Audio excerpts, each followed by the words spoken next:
Hey,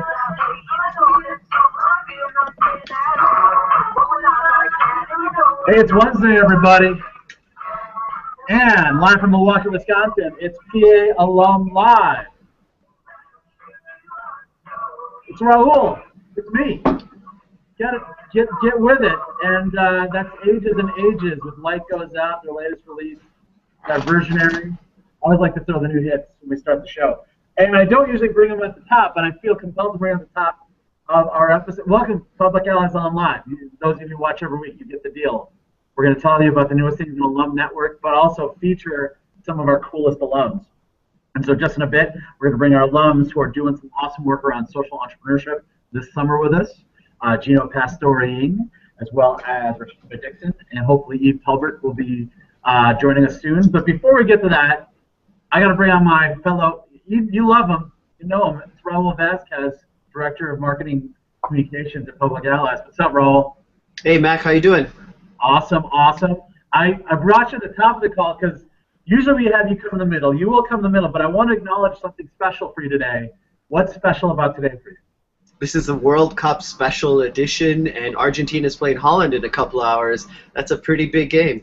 And you're taking personal time off. You told us I'm leaving work today to watch it because this is going to be a religious experience. So I wanted to put you up front so that the Public Allies Network can provide you support for the. Because I know this is important because if they don't win, we don't see you tomorrow.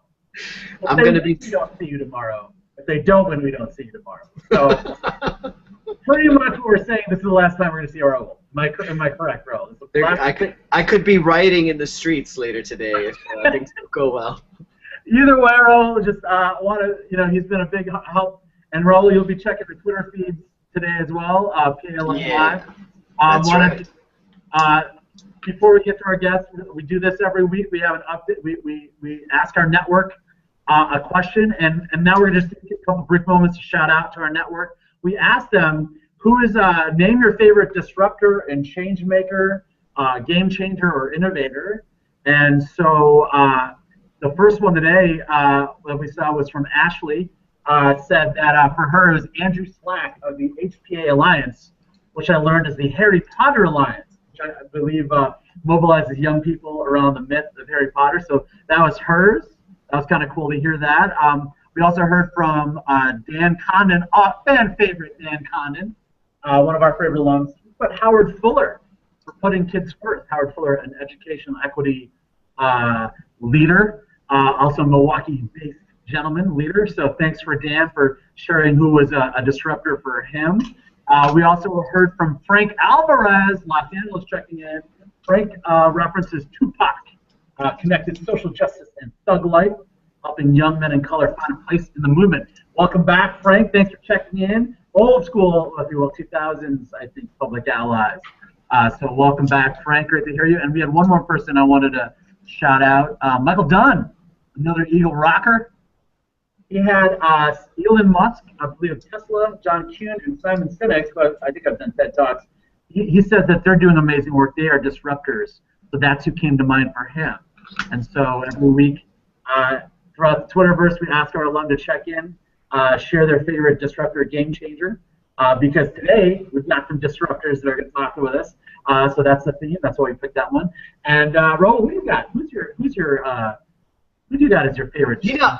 I was gonna go with an athlete, and I was gonna go with the World Cup, player. But then as I actually started to reflect on it, I think Jon Stewart is really my choice because through comedy, through irony, he's actually informing people and getting people to care about things and understand things that are happening in the world that they might not otherwise care about or be exposed to. And what's even better is that I think there's a new generation of comedians and satirists who are kind of following his lead. John Oliver, for example, who's been doing some really great work of late on his own show. So I just think, in that sense, he's a great disruptor, and I love it. And it's not just about him. He's bringing in other people to do that work. So that's my answer. Thanks, Raul, for you checking in, and we'll be checking in around the network. Raul will be looking online for watching. Or for those later today, we want to do some shout-outs on it. So thanks for doing that, and Raul. We're going to hide you away. All right. Raul's going to come back. you know, you can't see it. He has his prayer beads for Argentina today. So even though his mind is there, he will be checking in later with us to have a question for our panel. And so let's talk about this panel. Why this panel? Thanks to the generous support of American Express over the last couple of years, they've tried to help us build out our social entrepreneurship work. We have lots of alumni who are interested in continuing to live the values of Public Allies, of inclusion and collaboration and continuous learning, and focusing on the assets of the community and diversity inclusion, right? And we have a lot of alumni who want to, if not innovate their organizations, maybe create new community organizations or opportunities around that. And so over the last couple of years, we've been building out our Community Innovators Circle. These are alumni that are doing this work locally, and how do we support them by connecting them to each other, as well as reconnecting them to resources for them to do this work. I'm really excited to bring on board today to introduce you 3 of our alum who are doing this work this summer for Public Allies across the network in their areas of trying to share their giftedness around innovation, around entrepreneurship, and sharing that with their fellow alum. And so we're going to bring them on board as a panel virtually, thanks to the great Google technology. We'll have them on here, and we're going to just have them share their stories about how they practice entrepreneurship, sort of why the Public Allies Alumni Network is relevant to them, as well as they're going to pitch and plug the cool stuff they're doing this summer around this for their other fellow alums. So this is great.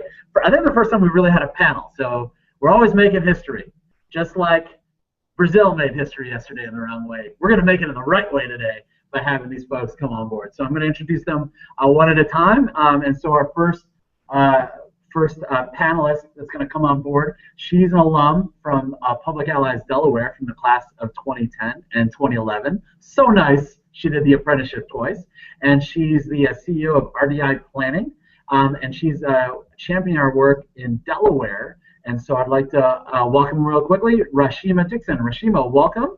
Great to see you, and you're on mute. Awesome, you're not on mute. Hello. Hi, how are you? Awesome, thanks for joining us today. I'm going to introduce the rest of the panel. Let's go across the country as we head towards the Midwest. This is a Public Allies alum from the class of 2000 in Chicago. She is the co-founder of a startup called Freedom Games, which is looking at how toy crafting and gaming and sort of the spirit of that can really innovate education, as well as look at building local economies as well. So I'm really excited to bring into the panel Eve Tulbert. Eve calling in from Chicago. Hello, Eve. Hello, Mac. Nice to see you again online. All right, welcome back. Eve's a returning guest. Always great to have a returning guest on the show. And then I'm going to bring our final panelist going to the West Coast. We're going to meet, he's an alum from Silicon Valley, San Francisco, class of 2010. He works at Bay Area Youth Seed, and he's helping start the first hub for youth social entrepreneurship ever in the world, and a hub is a unique co-working space around entrepreneurship. So he's helping fund the first one for youth, and he's doing some awesome work around making entrepreneurship accessible to young people, particularly young people of color. So he's doing this in Oakland. I'm really excited to have Gino Pastori-Ng on board. Hello, Gino. Gino, you're muted. You're muted. You look great, but we want to hear the voice as well. So, yeah, hey, Gino, how you doing? Say good morning or good afternoon to folks on the other side. This is great. I have a gathering of Public Allies Alumni Champions. This is so great. History's being made. Thanks for joining us for the next 20 minutes. I want to hear from each of you around a few questions, as well as I'm going to bring in Raul, who by trade is a journalist, so be ready for his sharp, incisive questions about your practice. So that I'm the nice guy. Raul's the guy with the scalpel who's going to find a way to get at your core. So look forward to that question. But let me start real quickly. You know, we don't want to delve too much in the past about your ally experience, but I am sort of interested in understanding for you, where's the intersection between sort of the way you practice the values of Public Allies, how relevant it is to your own work, as well as the notion of where social entrepreneurship fits for you. So I know that's a totally open STEM, but I'm sort of curious to find out, where that intersection is and what that means for you. And so I'm going to start actually in reverse order. Let's start with Gino. For you, Gino, what does that mean for you? I got you. There you go. Good. Gino, what do you got?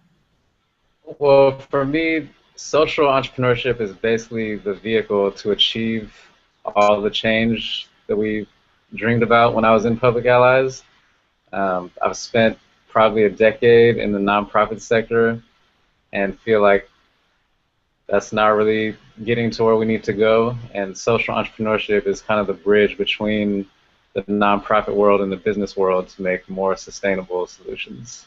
Awesome. Thanks for starting us up with that. Let's go across the country. Eve, how about yourself, Eve? Hi. Yeah, I want to second what Gino said. I think that solutions to poverty have to come from the grassroots, and the model of program providers giving to benefactors doesn't really access the grassroots community assets that are all around, and it doesn't necessarily link to the formal economy that people want to network with, right? And especially looking at youth who might be working in an informal or black market economy, how do you make an intervention that doesn't look at the whole context, that doesn't address jobs as a kind of a key cornerstone to community development? I think those are some ways that social enterprise brings some new ideas to the table. Thanks, Eve. I'm going to come to Rysheema. Rysheema, what about for you? How is it aligns with the values of Public Allies and your leadership practice, as well as where do you see the opportunity for entrepreneurship? Well, I mean, for me, I think, this country was based on entrepreneurship, and being able to kind of bring it back and have more, like kind of Eve and Gino have already talked about, that grassroots opportunity to really start something that can be elevated and put onto a larger scale that the community can really utilize and vitalize more than a lot of times than some of the for-profit or foundations that may be able to do on their own. So I think having social entrepreneurship and having Public Allies tagged onto that as far as what we've been doing for community asset-based community development is a perfect leeway for any of our alumni to get a part of. Awesome. Cool. So thanks for that sort of opening statement of sort of how social entrepreneurship sort of overlaps sort of from your own leadership practice and sort of what you've kept from your ally experience. That's super cool. I want to hear about something that surprised you about this work. You kind of thought going into this, okay, this is how I see, as Rysheema says, this is the American narrative. As Gino talked about, this is how we're, how we're really going to make these solutions sustainable. As Eve talked about, how we're going to have authenticity in terms of the folks that are really experiencing the challenges and situations. They're going to be able to solve that, and this is a way to make that level and happen. So these are the concepts that we know in our head and we see to be true. What has surprised you the most, if you will, or what has been a surprise as you've done the work, as you've dug into either doing your own entrepreneurship or supporting others as they're taking on their entrepreneurship towards their own setting up community change? I don't have an order for this. I'm going to allow you guys to speak as the Spirit moves you, and then I'll move the camera to where you should go. So who'd like to take a first swing at that? I see Rysheema starting to talk, so I'm going to go to Rysheema right there. Go ahead, Rysheema. What do you got there? And you're muted. What do you got? For me, I would probably say the most challenging so far, I think it's that not everyone, I think, in the community is still fresh and understand really what entrepreneurship looks like within a community. So that has been kind of a challenge, I think, for me and for other people to kind of talk about how they could build some new social innovation within a community. I think that's still something that's a little bit foreign to people who haven't experienced it yet. And so I think this is kind of explaining to them in different ways. Even when I'm talking to alumni through personal business coaching too, it is still making sure that they add in that community outreach piece to that entrepreneurship so that it continues to, community starts to really recognize what entrepreneurship really looks like on the ground. Great. Thanks for sharing that, Rysheema. Eve or Gino, what has surprised you or perhaps challenged if you start talking, I'll put the camera on you. How about that? See, so I'm looking at you, and I would love to hear from either of you. Yeah. So for me, I would say the degree to which the term social enterprise has been co-opted is, I guess, it's not that surprising, but it's been something frustrating and a challenge to deal with. That just because someone says they're doing social entrepreneurship, it doesn't necessarily mean they're doing something that's good for the community. So it's really about seeing what are people's actual actions, and not just, you know, assuming that they're doing good work because they're calling it social entrepreneurship. Gino, what has been the way? I want to follow up with that real quick. How do we do an authenticity test, or what have you noticed as ways to ensure that we're really honoring the roots of it? When I'm hearing for your definition of social entrepreneurship, there's a by the people, for the people sense of it, right? And that there's a community end for this, right? That's going to benefit. What have you seen has helped make sure that things are authentic, that they're not, you know, that they are aligned with the actual intention?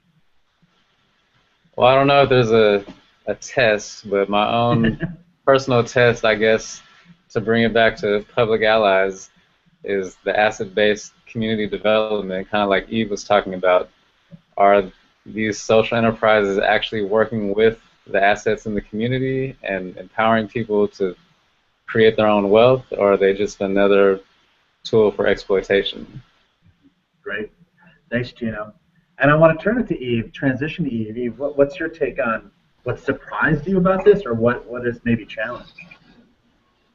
Well, I have two thoughts. One is that a surprise, but also a possibility space, is how much youth are craving design thinking opportunities, how much youth are craving creative participation in the economy, and in particular, how there's a huge gap in formal education around accessing youth creativity and really helping them respond in creative ways to local problems. So much rote learning, and I think youth are kind of fed up with it by high school often. So I think social enterprise and design thinking can fill that gap. But I've been also surprised at how the dialogue that's happening in the foundation community and some NGOs and innovative benefit corporations is not reaching out to maybe the broader sort of corporate giving community. I think there's still some spaces where people are really new to this language, and they say, well, what are you? Are you a nonprofit or a for-profit? You have to choose a side. We got that in a meeting recently, which I was kind of surprised about. So I think a broader education about what it is important too. Right on. Thanks, Eve, for sharing that. Surprise, right? And you know, I think on some level, I think it's interesting that that Rysheema notes that, you know, our history is rooted in this notion of entrepreneurship, right? But even though it's rooted in, you know, there's strains or echoes or memes, if you will, of our culture that's about entrepreneurship, there's still a foreignness, right? Not all people have accessed it in the same way or see that possibility, nor is there maybe the same level of translation across sectors. It sounds like what you're saying, Eve, is there like people want to put people in these boxes, and at the same time, the new solutions we're trying to create or new ways of thinking we're trying to create aren't going to fit in those old boxes, which make it hard perhaps to start moving and disrupting, so that we can actually create things that are sustainable or different, or solutions that are different. So I mean, I'm really, you know, it's funny, like I scheduled these things. And like, oh, it's cool, we're going to have them on. But it really is so cool to have you three live across the country, across time zones. You guys are probably used to it, but for me, it's so cool. And again, I just want to be in such a space of gratitude that you're taking your time to share with the folks that are either watching live or they're watching later, to see the live examples of you all doing it. And that's what I hear. Tell me a great story. Like, tell me a small story about how you are doing what you're doing. It could be about what you're doing at your current gig, or it could be, you know, sort of how you're witnessing sort of your practice. You know, Gino was clear. You know, like some people are in this space, but they're not about it, right? And I know you guys are about it. Can you share me a quick story of sort of how you've been able to practice this and model this as a notice again of continued inspiration for our allies and alums out there who want to stay grounded in this space. So I'm going to call actually Let's go Eve first. We'll rotate it around our order. Put it on the spot, Eve. What you got? Tell me a story. Well, I guess we're a pretty new startup, so I don't have a ton of examples to choose from, but the big accomplishment that we feel like we got to this year was engaging 500 youth in sustainability jobs training and environmental programs in a game design process for redesigning STEM education.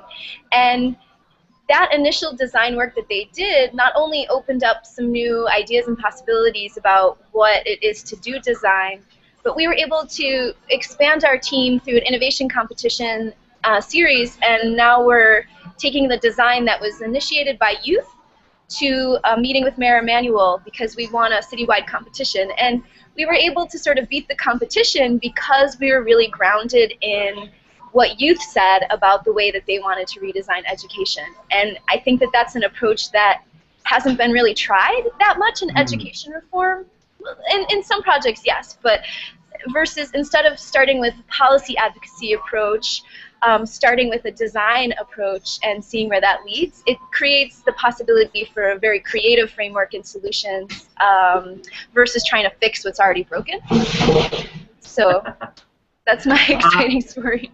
I also have to share some history between me and Eve because I was Eve's program manager when she was at Public Ally Chicago in 2000, right? And I just had this moment of, like, I felt like I was in a TSP meeting from back in the day. You know, like this is something you said for years, you know, so that's just awesome. You know, like, this is not different from when you're like, why don't we have the young people in the neighborhood tell the stories, not the neighborhood, and let's find a way to do that, right? So I just had this beautiful, cool. I just thought it was really cool. You know, like, look at you, you're not, in some ways you're obviously changed because, you know, again, you learn and you're in different fields and stuff, but the core essence, I just had to acknowledge that. Yeah. I Thanks felt like for I was making at that TSP connection. meeting. I was there again. Right on. Cool. Great. Rysheema or Gino, let's start with you, Rysheema. How about you? Share me a story. Well, my organization is relatively new too. But I think for me, when that kind of started back in Delaware, that's the reason why I started here, was because I built so many relationships within the community here, so it was a lot easier for me to just go ahead and jump right in. And they kind of embraced me with open arms, which was great.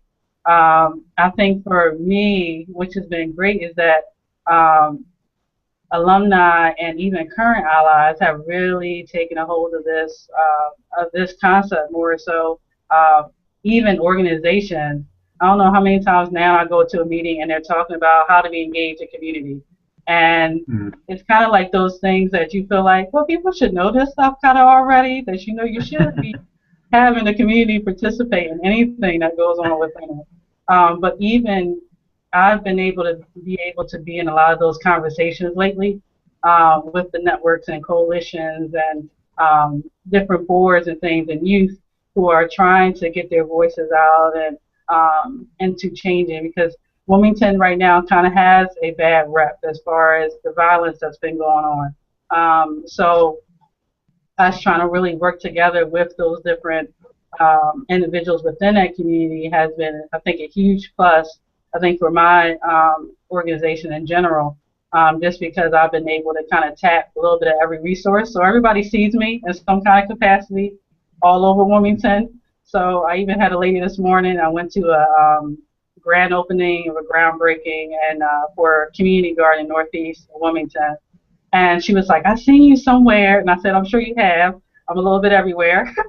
And that's because I'm nosy. So I need to know what's going on as far as the community.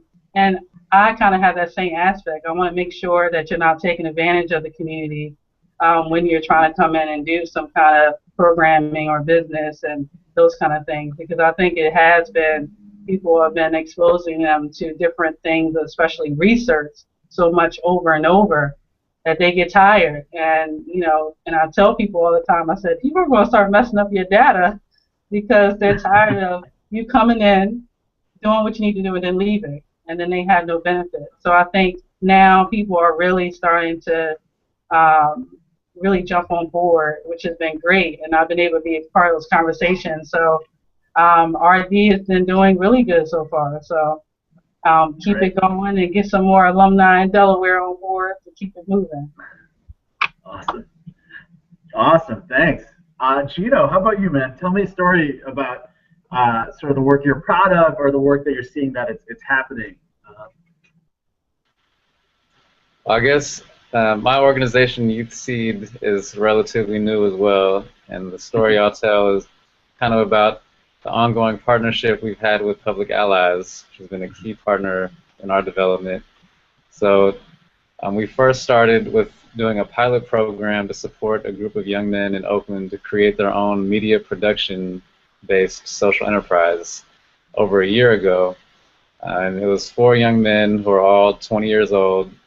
And in the last year, they've really just taken off and done some amazing things. They got a contract with ABC. At another Public Allies sponsored event, they secured a long-term video production contract with a local energy company. And one of them, he's the music engineer. He just secured, or he just produced music for a Samsung commercial. It's going to be. So they're just taking off. Hopefully they'll all hire me in a few years. But it's been really exciting to see their growth and their dedication to giving back to the community by training other youth in media production.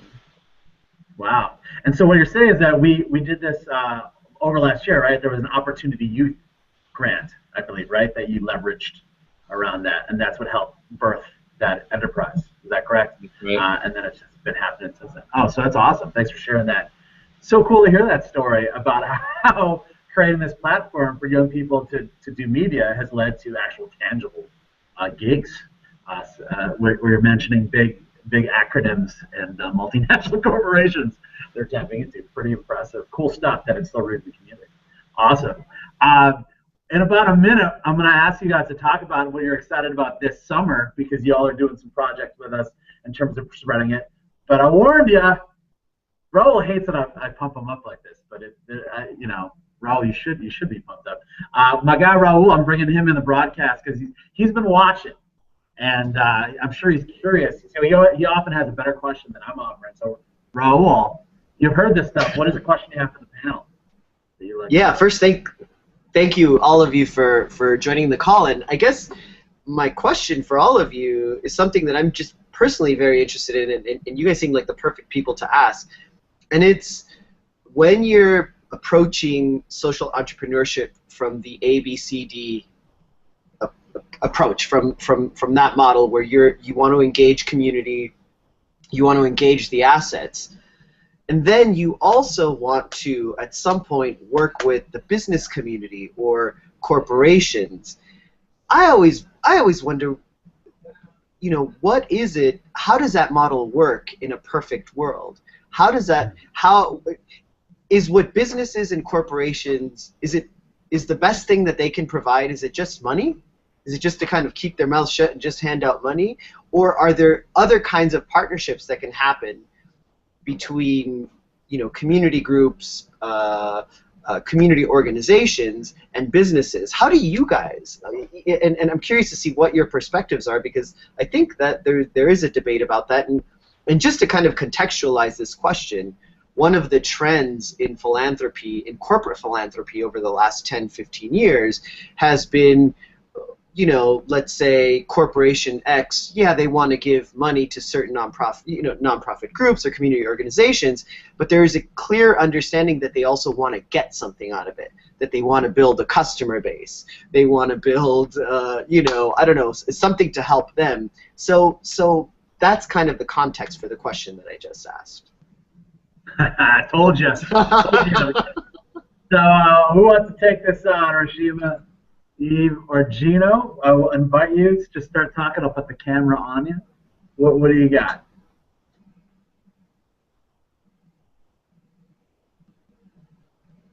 Ooh, I stumped him. Wait.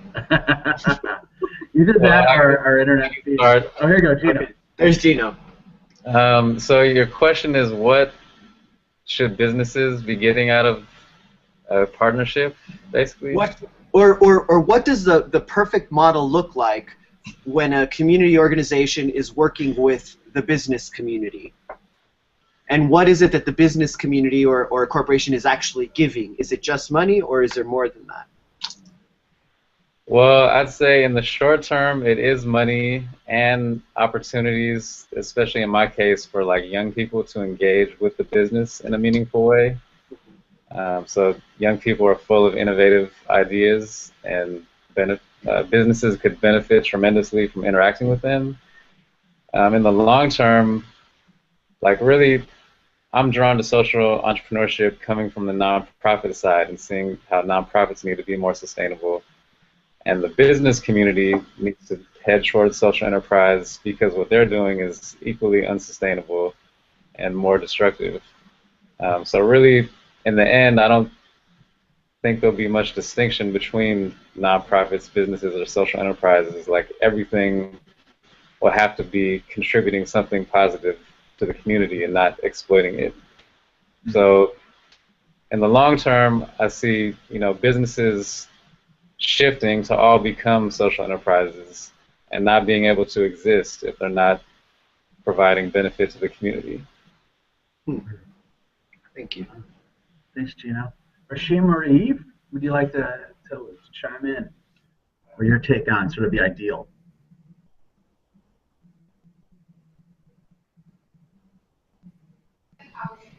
Okay, I'll take a swing at it. I think a lot of this has to do with social networks, and that what we haven't fully addressed is that, I mean, as a social sector, is that urban poverty is largely a geographic problem, and youth having a hard time accessing the social networks and the pathways that lead towards real opportunity, and that's as much a sort of fault of the business community as it is towards the sort of education and school districts, as it is to the problem of geographic isolation and the fact that we've had a huge economic contraction in this country by shipping out all of our manufacturing jobs overseas.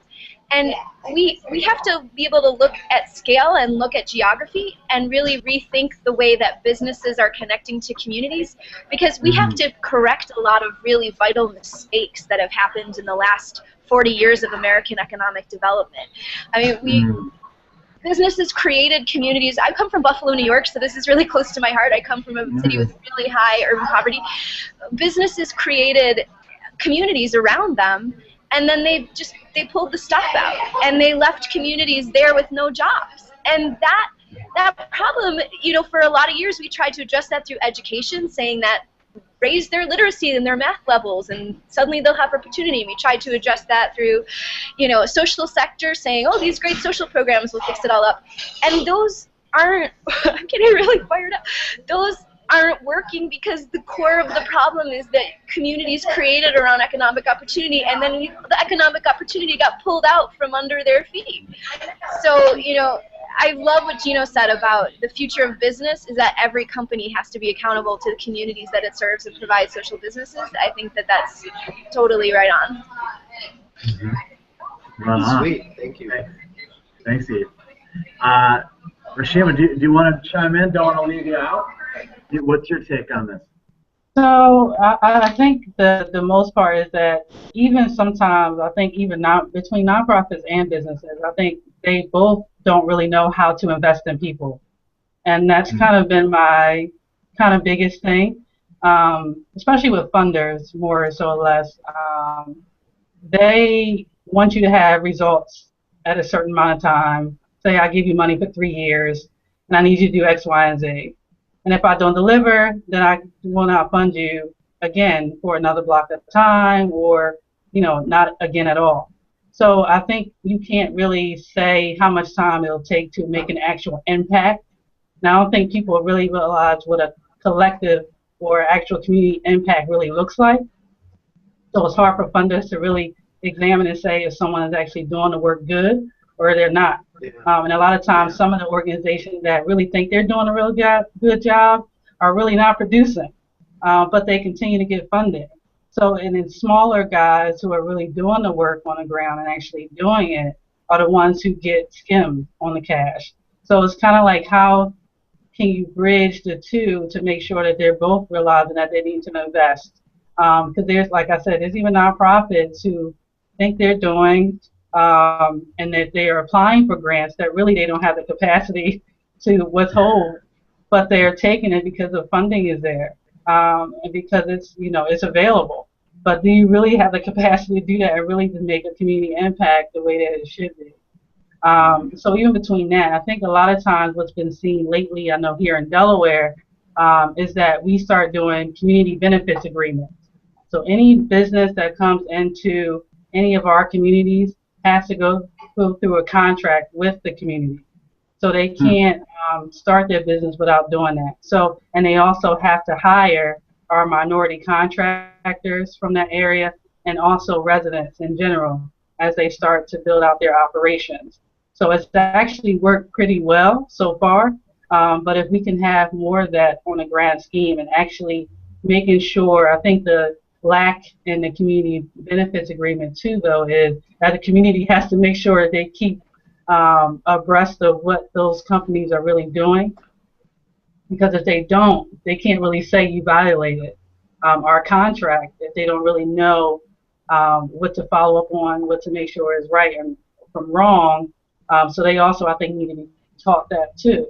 But I think if we can merge all the different sectors together to actually invest in our disadvantaged communities across, you know, the U.S. in general, I think it will be such a better outlook for all of our communities across the U.S.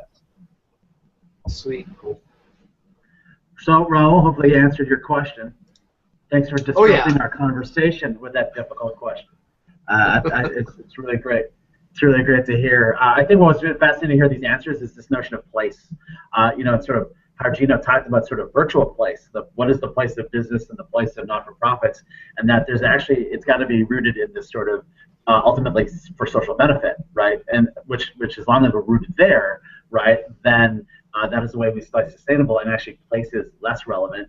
And then I was really fascinated hearing both Eve and Rysheema's comments. Place is really important, right? Because place is what dictates sort of where the focus is, either through sort of, you know, Eve's story about how you know, our economic movement to be away from place, which has led to a disruption of sort of how people can have connection to a place and be there, as well as what I'm hearing Rysheema's story about how do you literally have a place claim responsibility and be a gatekeeper for who wants to do business there. So I thought it was really fascinating to hear sort of the role of place and the role of role throughout that. So that's what I got out of those conversations. So thanks, Raul. Anything happened on Twitter while I was gone? Probably not. No, not at all. Not at all. Hey, by the way, I'm gonna hide you from the broadcast because we're about to close up, and I got one more question for the panel. But good luck to Argentina today. Thank you very much. Thank you, everybody. Let's make sure South America keeps the cup, keeps there. So to my panel, we're about to wrap up, and I want to wrap up looking forward.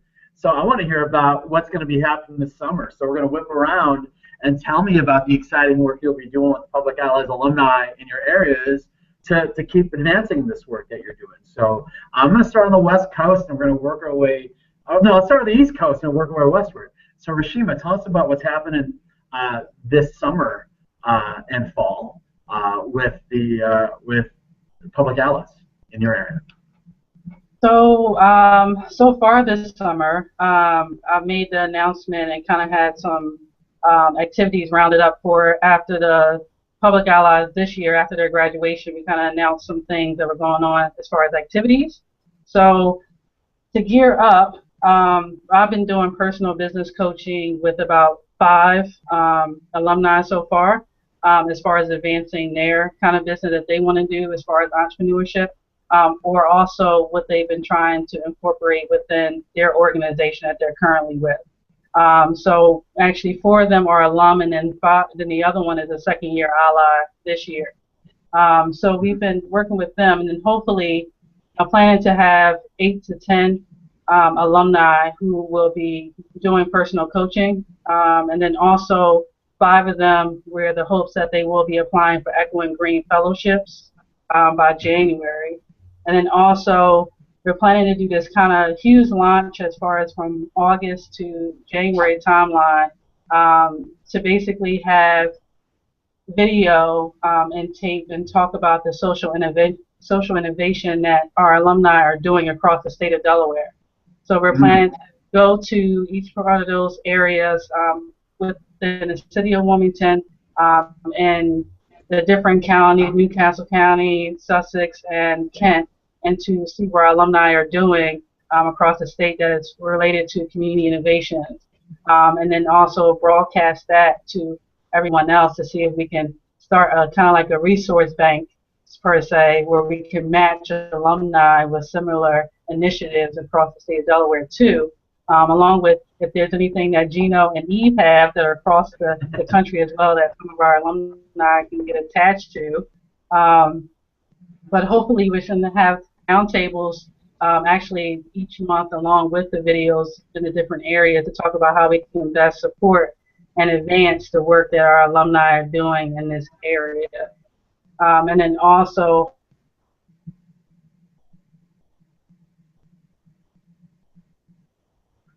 oh, I didn't lose you. after all the videos,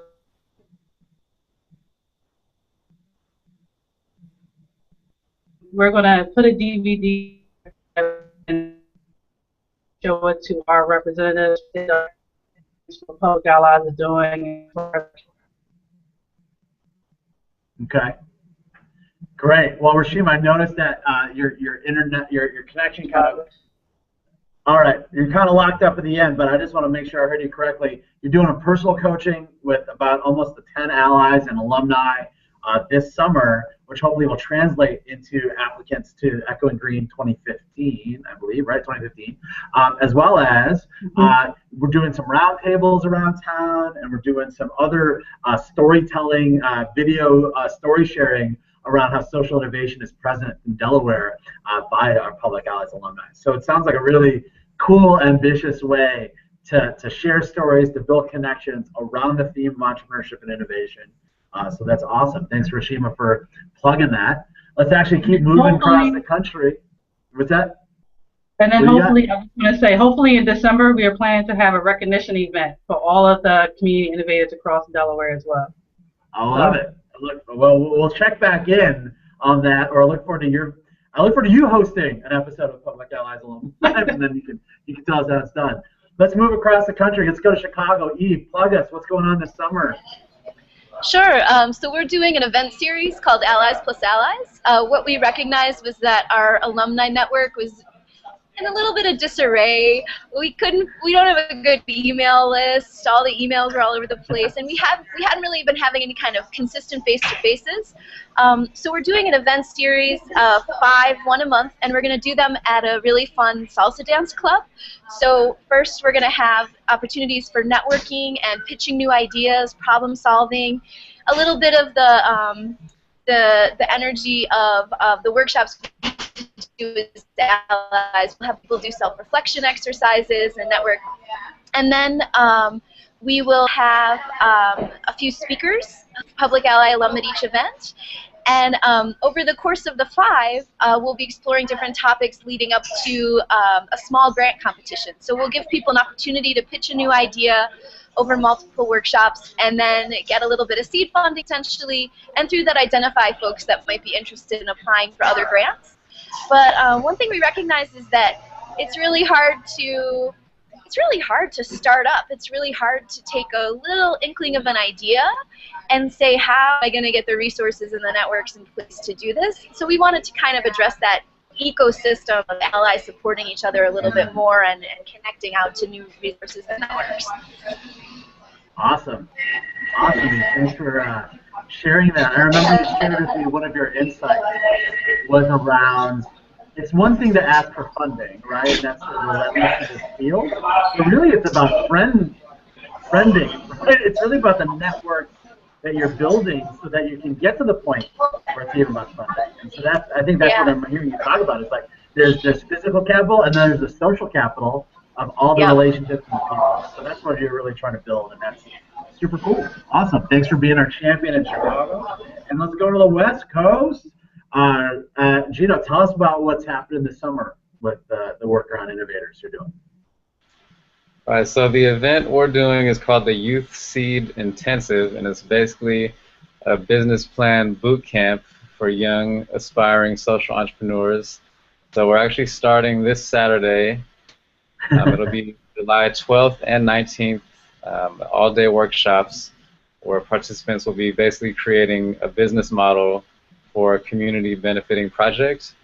And then on July 29th, they'll be pitching their ideas to a panel of judges. And there'll be $1,700 in cash prizes for first, second, and third place based on the quality of their pitch and their business strategy.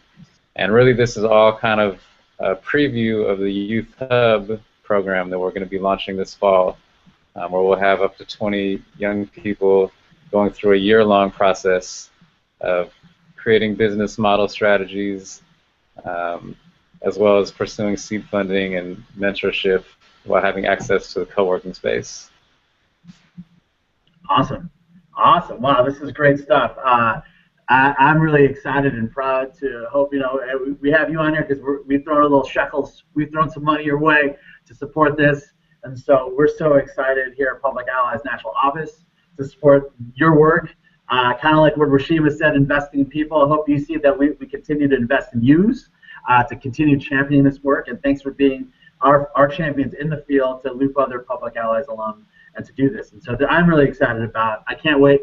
Let's meet again in 3 months. Let's bring the band back together. I want to hear what happened and share photos or share insights and surprises about the efforts you're doing in Delaware, Chicago, and Oakland to engage our alumni across the country. So thanks so much, Eve and Gino and Rysheema for being on with us today. Thank you, Mac.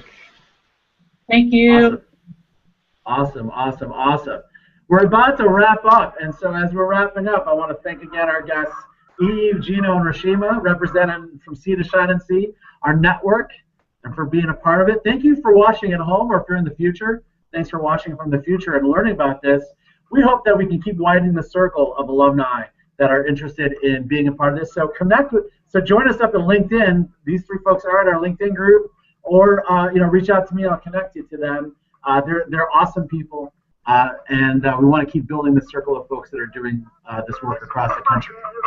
In the meantime, you know what? It's been another episode of Public Allies Alum Live. Thanks for joining us. Next week, I'm away, so I'm going to try to convince Raul to keep the party going.